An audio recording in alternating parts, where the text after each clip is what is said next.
এই আন্দোলনের সবচেয়ে বিস্ময়কর অনুষঙ্গ ছিল বাংলা র‍্যাপ গানের অভাবনীয় উত্থান। দীর্ঘকাল ধরে র‍্যাপ মিউজিককে কেবল বিনোদনের অনুষঙ্গ মনে করা হলেও জুলাইয়ের উত্তাপে তা হয়ে ওঠে রাজপথের রণসঙ্গীত। যখন ক্ষমতাসীনদের রক্তচক্ষুর ভয়ে অনেকেই আড়ালে, তখন নারায়ণগঞ্জের তরুণ র্যাপার সেজান গেয়ে উঠলেন, আমার ভাই বোন মরে রাস্তায়, তোর চেষ্টা কইরে কথা ক।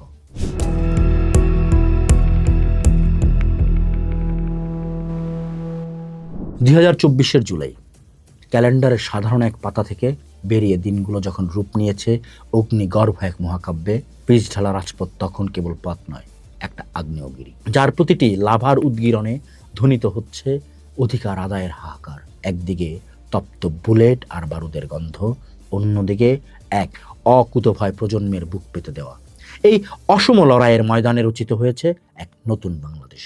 কিন্তু এই অভ্যুত্থানে কেবল পেশি আর বারুদের লড়াই ছিল না, এ ছিল এক সাংস্কৃতিক মহাবিপ্লব। যখন রাজপথে কণ্ঠস্বরকে শৃঙ্খলিত করার চেষ্টা চলেছে, তখন সুর আর রঙের তুলি হয়ে উঠেছিল প্রতিরোধের তীক্ষ্ণতম অস্ত্র। জুলাইয়ের সেই উত্তাল দিনগুলোতে বাংলা র্যাপের হার্টবিট আর দেয়ালের গ্রাফিতি মিলেমিশে তৈরি করেছিল এক অবিনাশী শক্তি, যা তছনছ করে দিয়েছিল দীর্ঘ 1.5 যুগের স্বৈর শৃঙ্খল।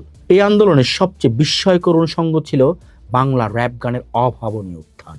দীর্ঘকাল ধরে র‍্যাপ মিউজিককে কেবল বিনোদনের অনুষঙ্গ মনে করা হলেও জুলাইয়ের উত্তাপে তা হয়ে ওঠে রাজপথের রণসঙ্গীত। যখন ক্ষমতাসীনদের রক্তচক্ষুর ভয়ে অনেকেই আড়ালে, তখন নারায়ণগঞ্জের তরুণ র্যাপার সেজান গেয়ে উঠলেন, আমার ভাই বোন মরে রাস্তায়, তোর চেষ্টা কইরে কথা ক। এই একটা গান কেবল সুর থাকেনি, তা হয়ে উঠেছিল গুমরে মরা সাধারণ মানুষের গিলে ফেলা আর্তনাদ। 16 জুলাই প্রকাশিত এই গানটি স্ফুলিঙ্গের মতো ছড়িয়ে পড়ার পর সেজানকে শাসক গোষ্ঠীর রোষানলে পড়তে হয়, কিন্তু ততক্ষণে গানের বারুদ ছড়িয়ে গেছে তারুণ্যের রন্ধ্রে রন্ধ্রে। একই পথে মরণজয়ী স্লোগান নিয়ে হাজির হন হান্নান। তার আওয়াজ উঠা গানটা স্রেফ গান থাকেনি, রূপ নিয়েছিল এক অমোঘ নির্দেশে। সত্য বলার দায়ে হান্নানকে গ্রেফতার হতে হয়, 12 দিন যাপন করতে হয় কারাজীবন। কিন্তু হান্নানের কারাবরণ যেন আগুনের উপর ঘি ঢেলে দেয়। দেশ সংস্কার, আবু সাইদ, দেশ কারো বাপের না, এইরকম অর্ধশতাধিক র‍্যাপ গান এই আন্দোলনের লড়াইয়ে রসদ জুগিয়েছে। র‍্যাপ গানের গণ্ডি পেরিয়ে সাধারণ শ্রোতাদের মধ্যেও এই সুর ছড়িয়ে পড়ে, যা প্রমাণ করে অন্যায়ের বিরুদ্ধে যখন শব্দরা বিদ্রোহ করে, তখন ছন্দই হয়ে ওঠে বুলেট। আন্দোলনের সেই অবরুদ্ধ গধূলিতে ইউকুলেলে হাতে এক তরুণীর কণ্ঠ বিষাদ আর দ্রোহের এক অভাবনীয় মেলবন্ধন তৈরি করেছিল। পারসা মাহজাবিনের চলো ভুলে যাই গানটি ভাইরাল হয়ে যায় মুহূর্তেই। কোমল কণ্ঠে গাওয়া সেই গানের প্রতিটি বাক্য ছিল জেনজি প্রজন্মের না বলা হাহাকার। অন্যদিকে রাজপথের নির্ভীক কণ্ঠস্বর হয়ে দাঁড়িয়েছিলেন সঙ্গীত শিল্পী ফারজানা ওয়াহিদ শায়ান। তার ভয় বাংলা এবং আমি জুলাইয়ের গল্প বলবো গানে ফুটে উঠেছিল এক অকুতোভয় বাংলাদেশের ছবি।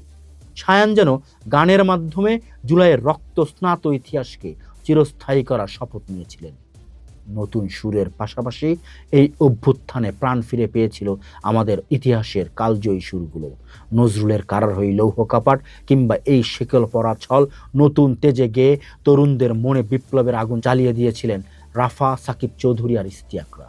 মোহিনী চৌধুরীর মুক্তির মন্দির সোপানতলে, জেমসের বাংলাদেশ, ওয়ারফেজের জনস্রোত কিংবা হায়দার হোসেনের স্বাধীনতা, প্রতিটি গানই ছিল মিছিলের স্লোগান। জুলাইয়ের এই অভ্যুত্থান প্রমাণ করেছে, যখন বুলেটের মুখে বাক স্বাধীনতা রুদ্ধ হয়, তখন সঙ্গীতই হয় চূড়ান্ত হাতিয়ার। কান যখন সুরের জাদুতে মগ্ন, চোখ তখন দেয়ালের বয়ানে স্থির। জুলাইয়ের আন্দোলনের সমান্তরাল এক ময়দান ছিল শহরের দেয়ালগুলো। রং খসে পড়া এক একটা দেয়াল যেন হয়ে উঠেছিল ছাত্র জনতার অকুতোভয় মুখপাত্র। 5ই আগস্টের আগের দেয়ালগুলো ছিল বারুদের মতো রুক্ষ, সেখানে নান্দনিকতার চেয়ে দ্রোহ ছিল মুখ্য। সাদা কালো রং আর স্প্রে কালারে ফুটে উঠেছিল মানুষের দগদগে ক্ষত। যখন আবু সাইদের বুক বুলেটে ঝাঁঝরা হলো, তখন দেয়াল চিৎকার করে উঠেছিল, হামার ব্যাটাক মারলু কেনে। যখন রাজাকারের তকমা দিয়ে অপমান করা হলো, তখন দেয়াল লিখন, চেয়েছিলাম অধিকার, হয়ে গেলাম রাজাকার। এই গ্রাফিতিগুলো ছিল শাসক গোষ্ঠীর বুকে বিঁধে থাকা এক একটি তীরের মতো। এগুলো ছিল র্যাডিক্যাল ইমার্জেন্সির চিহ্ন, যেখানে অসম্পূর্ণ স্লোগানগুলো রাজপথের অসমাপ্ত লড়াইয়ের গল্প বলতো। কাউরান বাজারের মেট্রো রেলের পিলারে লেখা 1, 2, 3, 4 শেখ হাসিনা এমন অর্ধসমাপ্ত লেখাই বলে দিত কতটুকু প্রাণের ঝুঁকি নিয়ে রাত দুপুরে দেয়াল রাঙিয়েছিল কিশোরের দল। 5 আগস্টের পর দৃশ্যপট বদলে গেল। বিজয়ের পর দেয়ালগুলো বর্ণিল হয়ে উঠল। সংস্কারের বার্তা, দুর্নীতিমুক্ত দেশ আর অসাম্প্রদায়িক সমাজের রঙিন স্বপ্ন আঁকা হতে লাগলো শহরের দেয়ালগুলোতে। তবে এখানে যাচ্ছে বড় একটা সংশয়, নতুনের আগমনে কি পুরাতনের সেই দ্রোহের স্বাক্ষর মুছে ফেলা হবে? ফাহমিদুল হক থেকে শুরু করে দেবাশিস চক্রবর্তীর মতো বিশ্লেষকরা সতর্ক করে দিচ্ছেন, জুলাইয়ের প্রকৃত স্পিরিট লেখা ছিল সেই রুক্ষ স্লোগানগুলোতেই। সেখানে ছিল অসাম্প্রদায়িক বাংলাদেশের ডাক, ধর্ম যার যার, দেশ সবার। সেখানে ছিল একক আধিপত্যের বিরুদ্ধে চ্যালেঞ্জ, দেশটা কারো বাপের না। সুহান রেজওয়ানের গ্রাফিতি ও প্রশ্নকারী উপন্যাসের মতো বাস্তবতার দেয়ালগুলো আজ প্রশ্ন তুলছে আমাদের গন্তব্য নিয়ে। মিশর কিংবা সুদানের মতো অভ্যুত্থান পরবর্তী বিভেদ যেন আমাদের অর্জনকে গ্রাস না করে, আর তার সতর্কতা দিচ্ছে এই দেয়াল চিত্রগুলো। জুলাই 2024 কোনো ক্যালেন্ডারের সাধারণ মাস নয়, এক অবিনাশী চেতনা।